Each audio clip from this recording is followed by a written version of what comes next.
when you take a photo using different colors, those colors don't always translate equally to a black and white mix. And so what we have is we have some objects of different colors. And we're going to take a photo of that, and we're going to show you. And it looks like we have a locked wheel or something. So John's going to bring that out. And then I'm going to trade you. I'm going to just put this right over here. Okay. All right. And if we can get that little soft box, that'd be great. All right. So my shoe's untied again. We're just going to go with it, all right? So we have some things of different color here. We have green-ish. Green, yellow, red, and blue. And what we're going to do is take a picture of that. Here you go, John. Thank you. I'll say it again. Everybody needs a cornicello.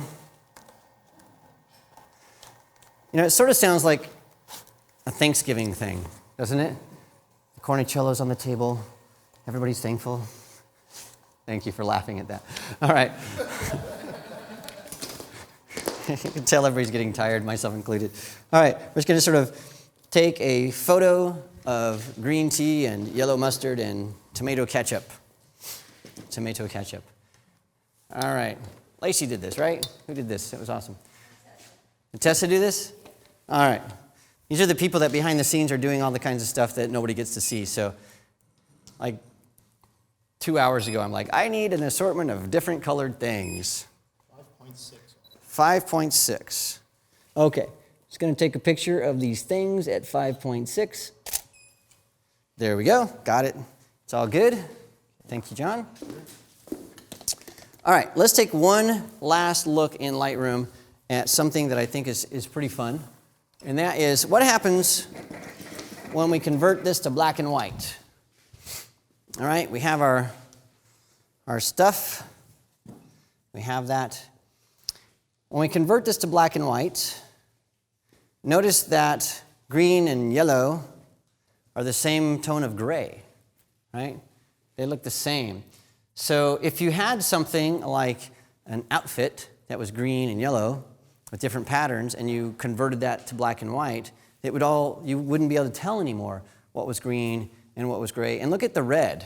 It looks very, very dark. And yellow over here, is that yellow? Also just bright gray. And so it would be nice if there was a way that we could adjust the luminosity or the tonal values of different colors independent of each other. And the truth is, you can. In fact, on Lightroom, when you go into the preferences of Lightroom, one of the things that it's going to ask you, let's see if I can find this. Okay, when it's right here. Should it auto-apply a mix when first converting to black and white? In other words, it's saying we have to figure out how to convert green to a certain shade of gray and red to a certain shade of gray and all these things. So which shade of grays do we use? Should we just do it automatically, or would you like to choose? And so I leave the auto on, but this could really be impacted when you're working in portraits, or more specifically in a scene. It's going to have an impact on the colors that you choose if you're shooting for black and white. So it's very important to understand this. So what we can do here is there is a black and white mix when you're mixing. And this is not only in Lightroom, but it's also in Adobe Camera Raw and a lot of RAW converters. So when you're converting something, don't just say make it black and white. We want to say make it black and white in an intelligent way.